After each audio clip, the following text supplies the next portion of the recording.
Thank you po. Tataas na.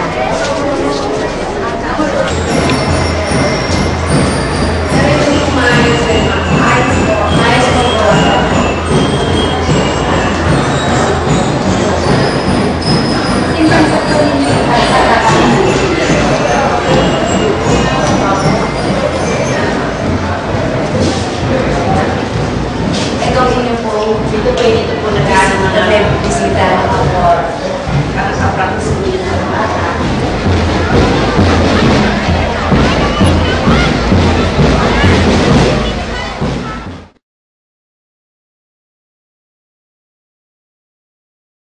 Marami po sa itaas yung Provincial Government of Batangas, naroon po yung mga stakeholders sa paligid nito.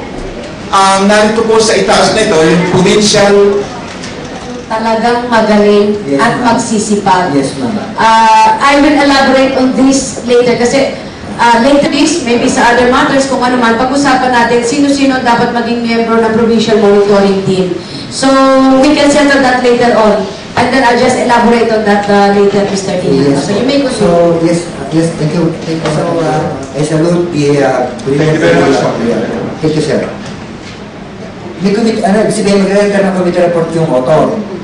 Ang suggestion ko, sir, kasi kung maaari po, may mga bahayag po tayo. Ay nabanggit ko during our public hearing and our attendees can attest na ako po nag-suggest ng mas simpleng title para mas madaling maunawaan. Ordinance or a particular law has already passed the second reading and nakalapos na po yung period of amendment, hindi na natin ito pwedeng mabago. We suggested 3 steps for the penalty. Now, first po, i-reprimand po muna yung community o yung person concerned.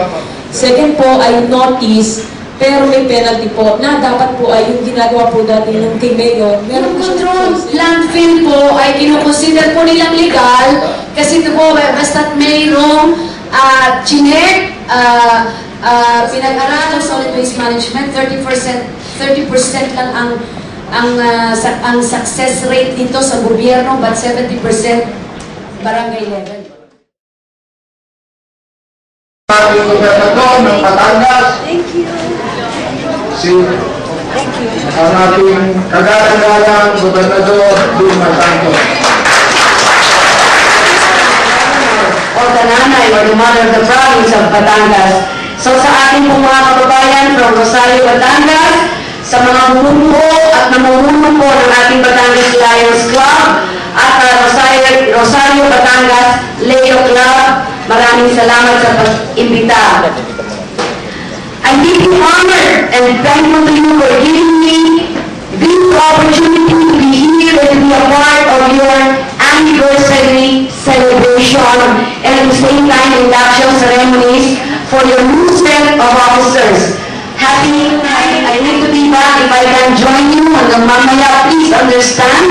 At meron po kami private meeting mamaya. Again, for all of you, maraming salamat po at mabuhay ang Lions Club. May God bless us all.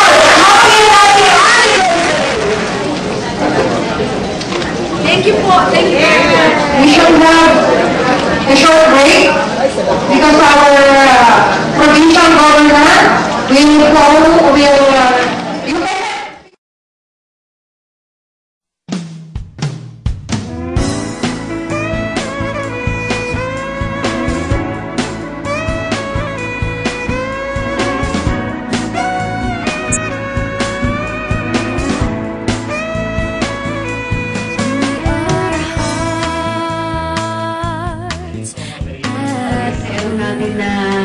Good afternoon to each and everyone. Sabi ko nga kung hindi man isa ang SIDC sa pinakasikat, ay ito na ang pinakasikat. Ayaw pumayag ni Sir, ito raw ang pinakasikat. I'd like to congratulate you. I've learned a lot this afternoon. Ang laki ng naitulong nito para sa kabuhayan ng mga nangangailangan nating kababayan. So again, SIDC, thank you so much for accommodating us. And at the same time, we would like to congratulate you sa success ng ating pong SIDC Oo, please keep up the good work. And if there's anything na pwede po tayong magkatulungan, please do. Pinaka-importante po sa ngayon, kahit na meron akong ganito mga proyekto, pag ako hindi po sinuportahan, tinulungan, ibinigay ang support at kooperasyon, ay sige, wala namang magagawa. Tama ba? Alam ko marami kayong doon dapat